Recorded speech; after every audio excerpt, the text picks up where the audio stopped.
Pray?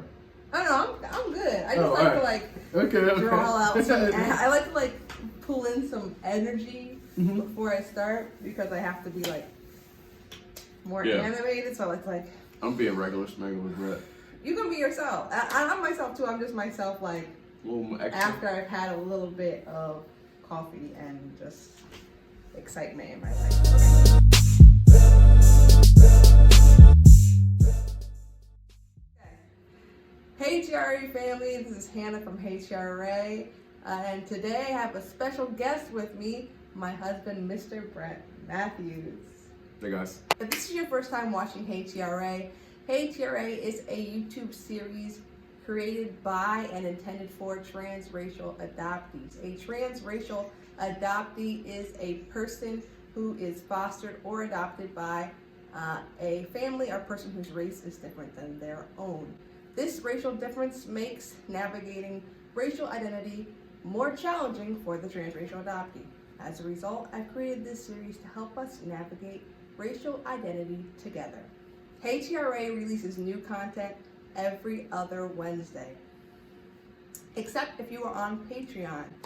For as little as $5 a month, you will get access to 2 bonus episodes a month. That means instead of every other Wednesday, you get an episode every Wednesday. If you're interested, be sure to head over to www.patreon.com/HeyTRA and sign up for my Patreon.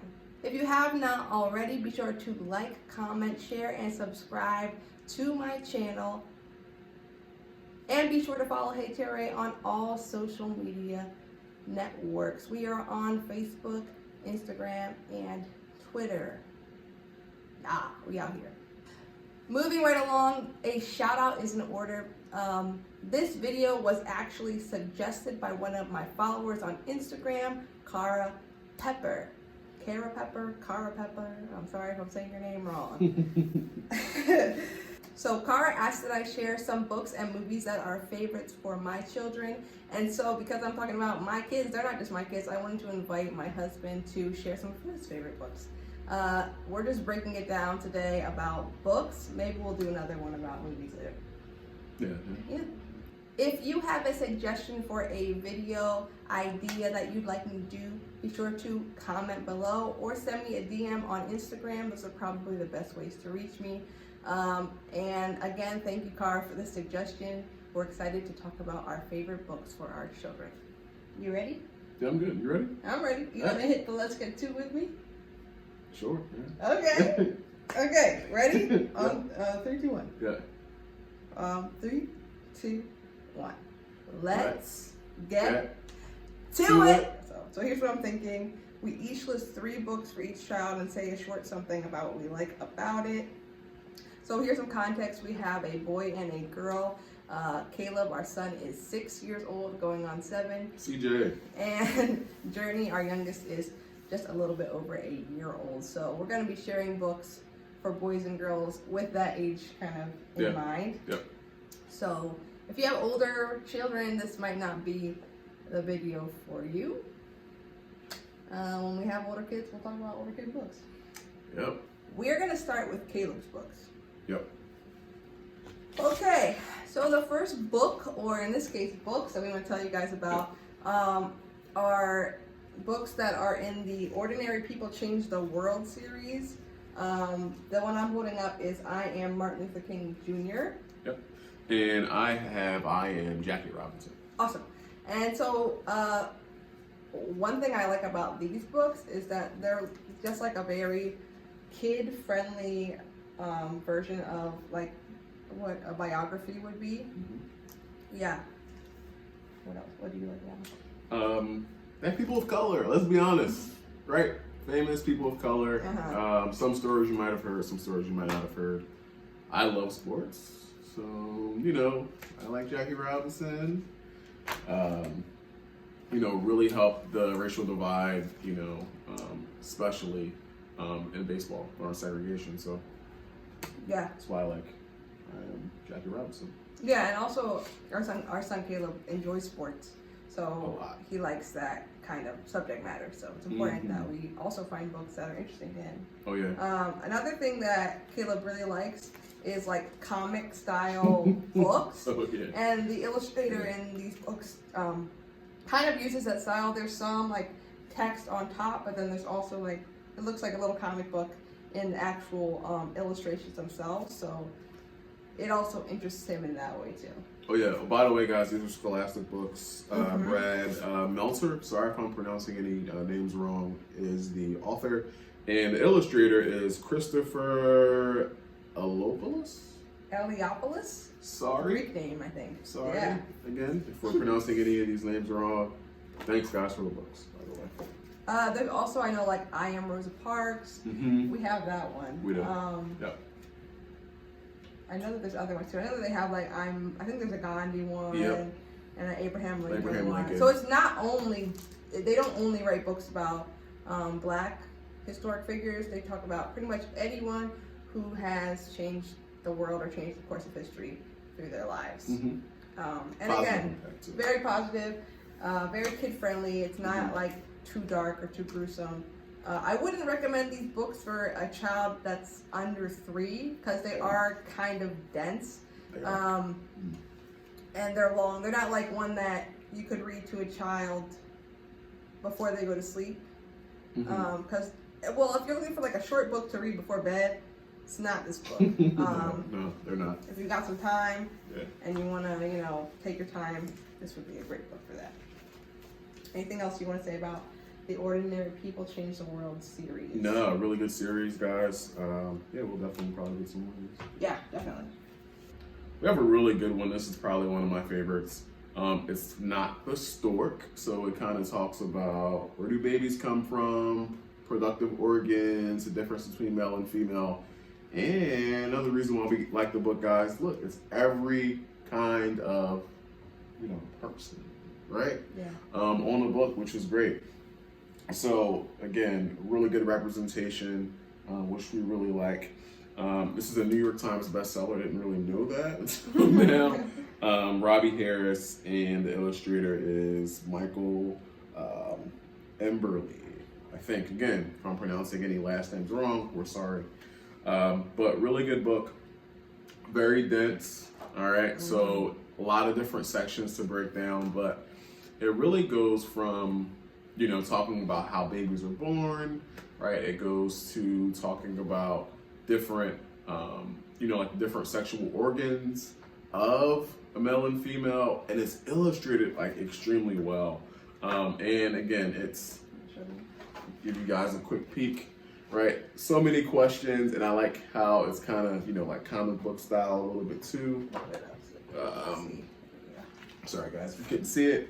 Yeah, a little bit comic book style as well. There is a bird and a bee, which I think is pretty funny, right? Birds and the bees. We've all kind of, you know, had that talk, I hope, at some point being adults, right, with our families. But again, right, every kind of person is in here, male, female, you know, African American, Latino, you know, Hispanic, Asian. Again, really good representation here, guys. And again, difference between girls and boys, where do babies come from, how are babies made. So this is really good, especially if you're kind of like, how do I kind of start the conversation, you know, about bodies, right? Because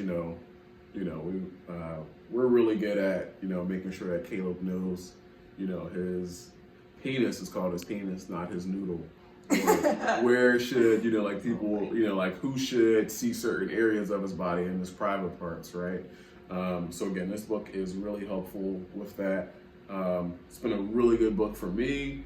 My dad did do a really good job at kind of telling me the importance of when I got older, especially like my sexuality and things like that. But this is a really good start. This is a really good start to those future conversations that you'll probably want to have with your kids. Question. Yeah. What age? Oh, it says on the cover. Yeah, for ages 4 and up too.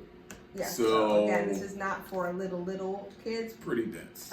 It's for older kids. I also have a question about like gender. This is more about sex than gender. You know what I mean? Like for people who might want a book that represents a more like expansive gender representation, like that includes not just the binary of male and female. Mm-hmm. Would they find that here or? No, okay. no. This is pretty basic. Okay, so it's gonna the one thing, if that's something that you are mindful of when you want to talk to your kids about sex and gender and sexuality and their bodies, this book does adhere to the gender binary, and so take that or leave that depending on your views on those things. Yep. So, and again, it kind of breaks down a little bit of the book about girls, boys, babies, bodies, families, and friends. Okay, so my next book that I'm going to be talking about is Ron's Big Mission. This is by Rose Blue and Corinne J. Nadeu. Again, I'm sorry if I'm saying things wrong. Illustrated by Don Tate. And again, this is Ron's Big Mission. The story is about a little boy named Ron, and he is in love with planes and with flying, and he dreams about being a pilot or being able to fly someday. And so this story just follows him on his daily trip to the library. But when he goes to check out the books on planes that he loves so much, he comes and faces some serious obstacles. So this book, I don't want to ruin it for you, but it's talking about kind of racism and discrimination. And it's just a great story because it's about a kid being a hero and standing up for what he thinks is right. The one reason why I really like this book for Caleb is because he is very interested in science right now. And this is about a boy who's also very interested in like STEM. And so I was hoping he'd be able to see himself in Ron's character. And the cool thing about this book, although it's about this child, it's actually based on Ron McNair, who is a NASA astronaut. He is unfortunately one of the men who died in the 1986, I believe it is, Challenger space shuttle explosion. Yep.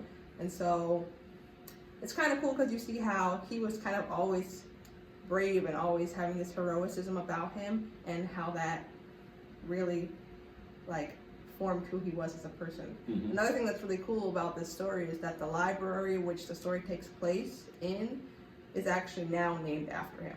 So it's really kind of a cool full circle story. Leaving a mark on the world. Exactly. Yep. And so I just really like that and that kind of story. Again, it's a very positive story. It's not talking about his death. It's not talking about those types of things. It's talking about when he was a little boy, the things and the challenges that he faced and how he stood up for himself and was brave in those things. So yeah, it's a really great story. The illustrations Not comic book style. are beautiful though, really beautiful. And yeah, I just really like this book. Again, I got this on Scholastic. And also, if you're somebody who uses the Scholastic, maybe your kids get Scholastic newsletters in, the school or they get sent home with your child from school. Next month is February, which is Black History Month. And during all history months or all people's months, Scholastic typically has a big push to share stories with Black protagonists or with persons of color who are protagonists or Black authors. So if you want to get a lot of like representational books, Black History Month, Hispanic Heritage Month, Asian Pacific Islander Heritage Month, or Cultural Month, I can't remember what that one's called. Look out for those months because that's when Scholastic's going to share a lot of those kinds of books. So the next book we have for Caleb is Captain Underpants, right? Adventures of Captain Underpants, now in full color. So Caleb saw the movie Captain Underpants, and man, he tried to watch it every day for a while. So that curiosity, right? Fun fact about my wife, she loved Captain Underpants too growing up. So connected dots 2 and 2, we thought Caleb might like it. So now he's reading chapter books. And of course this one is in full color, which he likes as well, right? But you know, I like this book because it talks about superheroes, right? Kids have a great imagination. We kind of want to, you know, continue to develop that for them. But also, right, best friends, right? The best friends here are both, you know, black and white. So again, really important, us again, just, you know, prioritizing that and just showing them you can be friends with anybody, which is great. The thing I like about Captain Underpants too, it's funny. It's funny. Like every night, we'll let Caleb read any book that he wants before bed. You know, he has a book light over his bed, so like we can hear him literally reading and laughing sometimes reading these books. It's true. So it's pretty awesome to hear him, you know, read these books and kind of enjoy it. But yeah, thanks, Captain Underpants. Yeah, I also want to say about Captain Underpants. Yep. Sorry, babe, but George. Yep. Sorry, I want to make sure I had that right. But George is the black character in this, and he is. I like that he's the writer. Like he's the thought and the brain behind Captain Underpants, and Harold is the drawer, the illustrator. Sure. Yep. So it's cool to. It also shows like their creativity. Again, this is our son's almost 7. So I would recommend this for like around that age group because it is like it has a lot of potty humor. It's very like you know that kind of humor. I mean, I would say it's boy humor, but again, I love Captain Underpants, so it's just like silly kid humor. So you might not want to start allowing them to read these books until they're of an age where they can handle that appropriately and they know not to use it all the time and all that stuff like that. Absolutely, Yeah. good book. So this is my last book for Caleb. And it is Ada Twist's Big Project book for stellar scientists. This actually is not just like a children's book, it's also an activity book. Ada Twist has a number of just, I think, regular children's books too.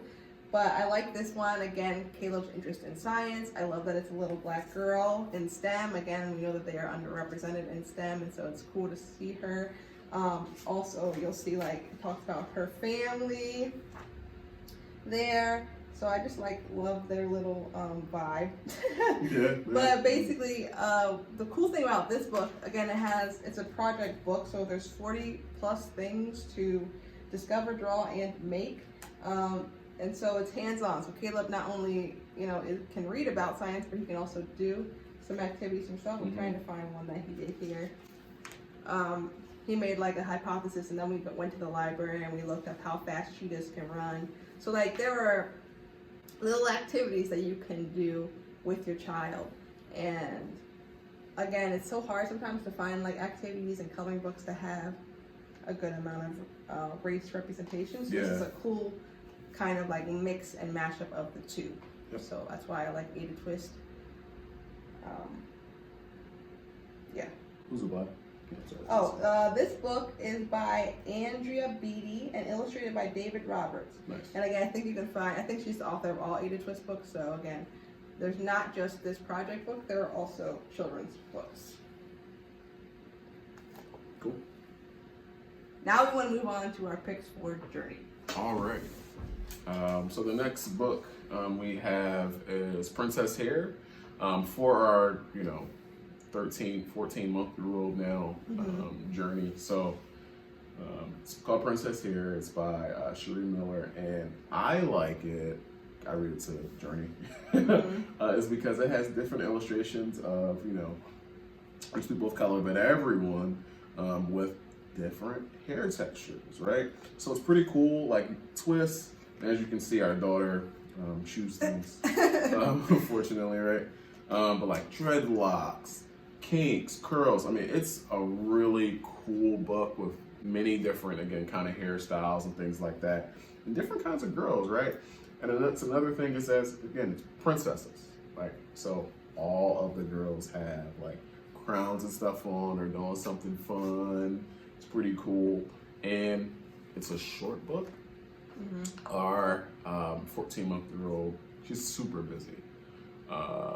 Even when she's like relaxing, she's not relaxing. She's trying to like play with your face or take my glasses off or whatever.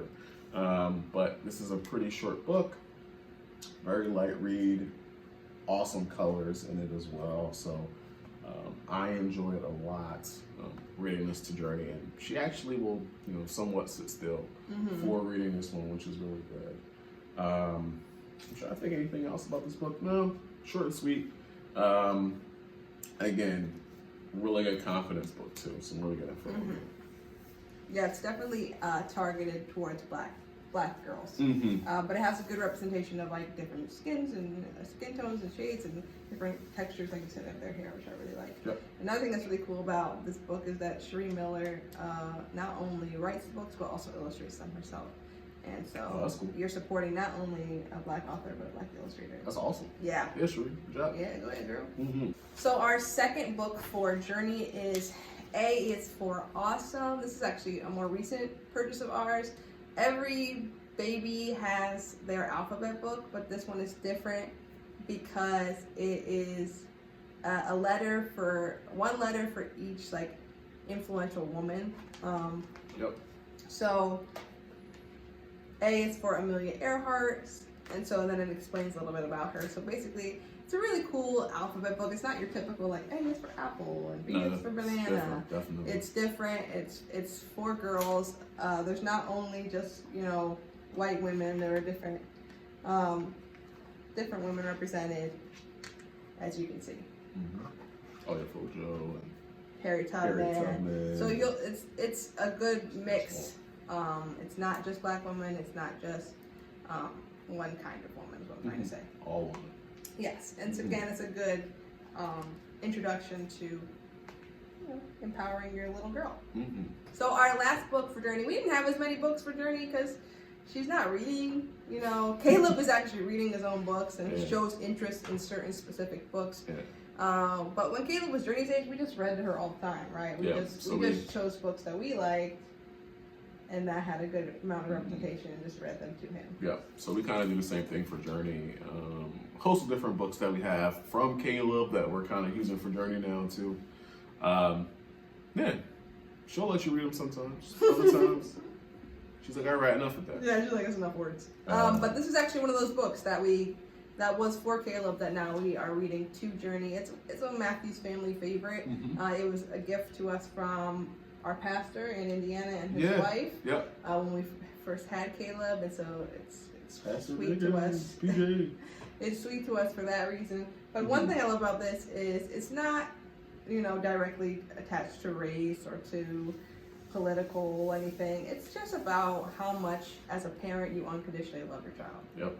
And the illustrations are of, a black mother and their child.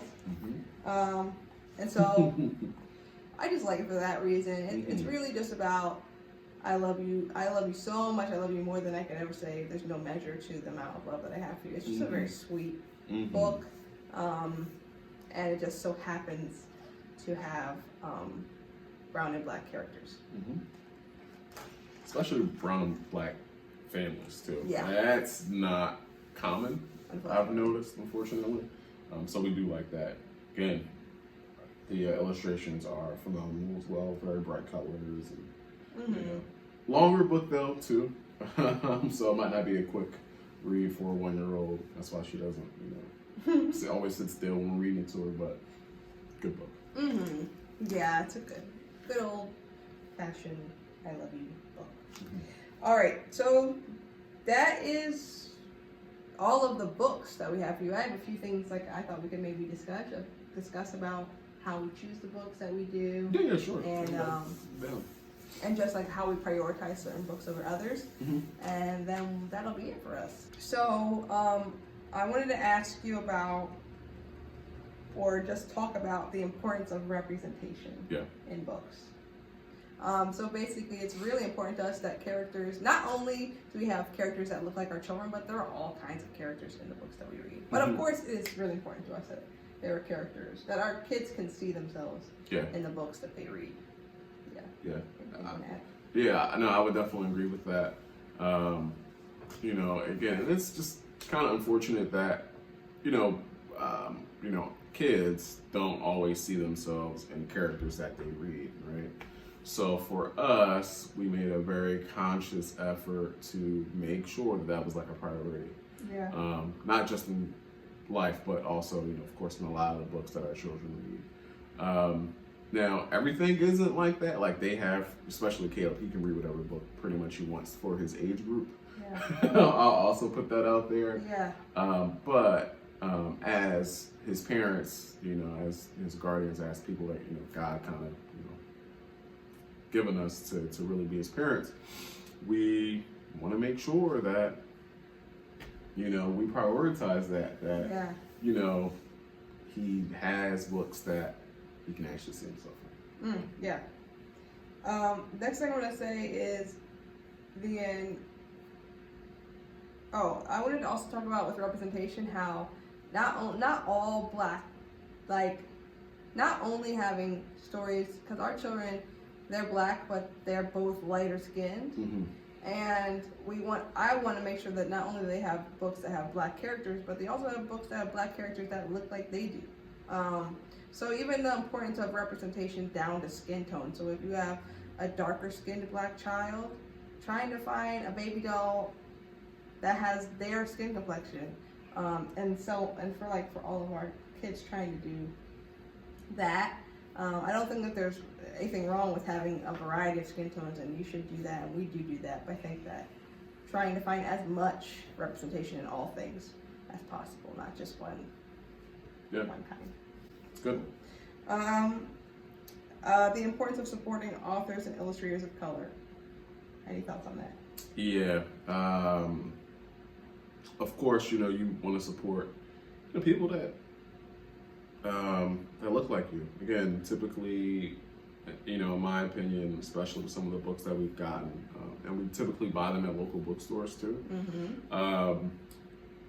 Not just the Amazons and the big businesses, but we definitely try to support people of color, especially with the books. They're made by us. They know us a bit as well, so that's big for us. Yeah, what about you? I think that's important what you just said about how authors of color are going to be able to, I think, better tell our stories than people who've never experienced them. Yep. And also, I think it's important, just to think about the history that people of color haven't always had the opportunities that whites and whites especially, that whites have had. And so, we're kind of fighting an uphill battle. So any chance that we get to support people who are marginalized or might not have the same advantages or opportunities as others, we try and do that. Yeah. And that's what, even with his mention of the local piece as well, like, who's the underdog in the situation, Amazon or your local bookstore? Mm-hmm. It might cost you a couple more dollars, but you're helping support somebody who doesn't have as much access as somebody else. Yep. And I have two more points I want to make, and that is trying not to make the narrative too negative. Oftentimes with like race-based books, there's a lot of like historical books, and there's nothing wrong with that. We have books about Harry Tubman, we have books about Martin Luther King, and they're talking about facing racism, right? Like these are real issues, and absolutely you should have books like that for your children, but that should not be the only kinds of books that you have that represent people of color, because people of color and Black people have done a lot of positive things. They've contributed to the world, and it's not all doom and gloom and slavery and negative stuff. Yeah. Person came, George Washington Carver, right? Yeah. Called, peanuts, and kind of how he used that over 1,000 different ways, and to kind of use a peanut. So, absolutely. Different things. There are lots of people who have contributed in positive ways. Of course, there's always going to be that element of racism, which is, you can't avoid it.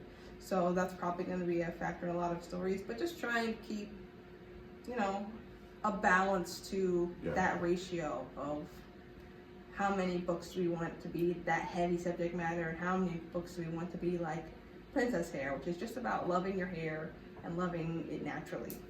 Yeah, I think one of the biggest things we've also realized, age-appropriate books too.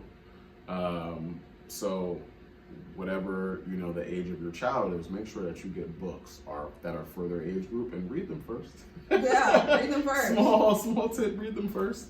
We have gotten some books. We were like, were we ready to have that conversation? Yeah, you know, and we didn't read them to Caleb yet.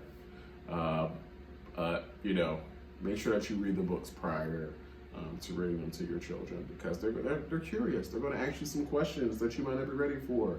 Mm-hmm. So make sure that you continue to educate yourself. Also, making sure that you get those age-appropriate books for your kids. Yes, good point.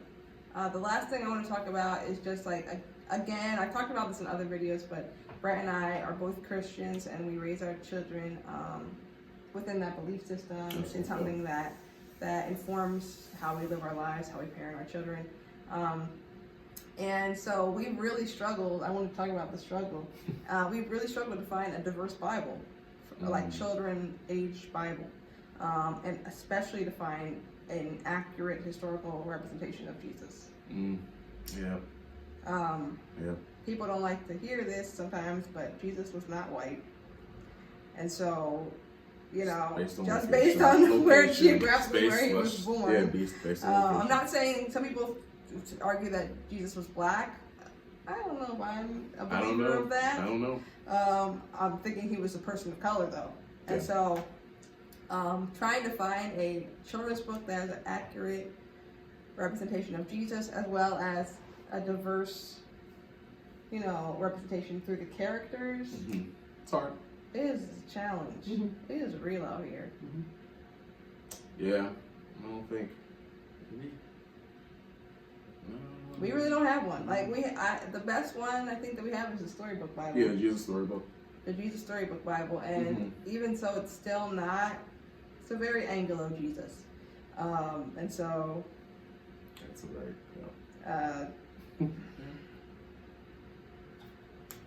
If you know, let's right. If you have a diverse Bible that you found, like comment below, and that's a great thank you. Mm-hmm. That's a great thing. Comment below and let us know, because we would love to purchase that Bible and find it. And if you are, and if it doesn't exist, somebody make one. We need it. I just want to again just kind of, in conclusion, close and just say like.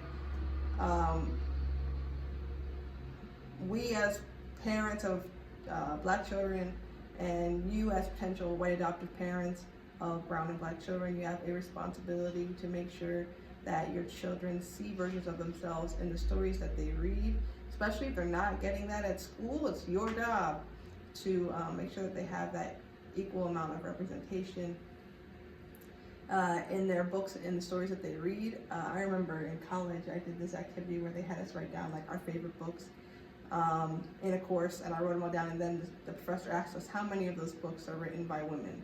Oh, snap. How many of those books are written by people of color? Oh. And I had like 3.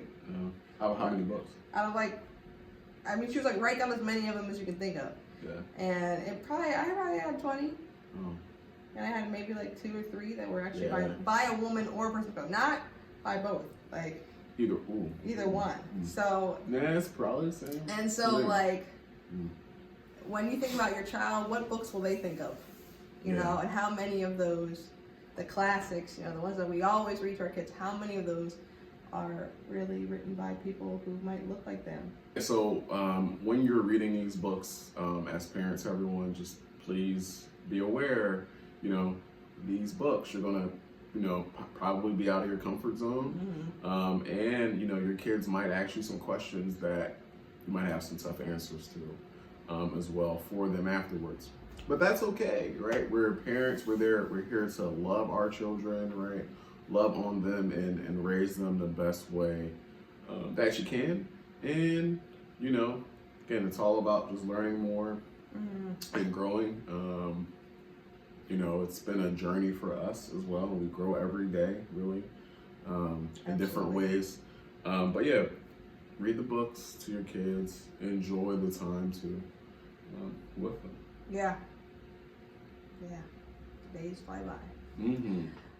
So those were the books that we chose that are our favorite racially representative books for our children based on their developmental ages. And we hope that you enjoyed that, as well as some of our like takeaways of what's important for us when choosing books for them, as well as some issues that we've run into in finding books. Thank you so much for watching this video. I hope that it was meaningful to you in whichever way it applies to you, be that as an adoptee or as a parent, adoptive parent or foster parent. If you have not already, be sure to like, comment, share, and subscribe to the Hannah Matthews YouTube channel. Also, if you hit the bell, you will be notified whenever a new video releases. Additionally, I have started the HRA book club. What that means is I'll be reading a new book every month this year. It's January, so we are reading Brian Stevenson's Just Mercy, and per your request, I have started a Facebook group where we will discuss these books in a more intimate setting. If you want to join that Facebook group, I encourage you to look us up on Facebook under HRA Book Club Babes. That's HRA Book Club Babes. You'll find us. All right. All right. You alright with that? Yeah. Well, I just didn't know. Just like, babes. Just look us up and request to join. You'll have to answer 3 questions, and based on those responses, you'll either be approved to join or not approved. Everyone's pretty much approved unless you're like crazy. But yeah, you can join us there. Additionally, like I said, if you'd like more content from me, you can, for as little as $5 a month, receive access to exclusive bonus content, 2 bonus episodes a month, by joining me on Patreon. You can find me on Patreon at www.patreon.com/HeyTRA. And again, for $5 or more a month, you have access to a bunch of exclusive content. Thanks again for watching, and until the other Wednesday, peace.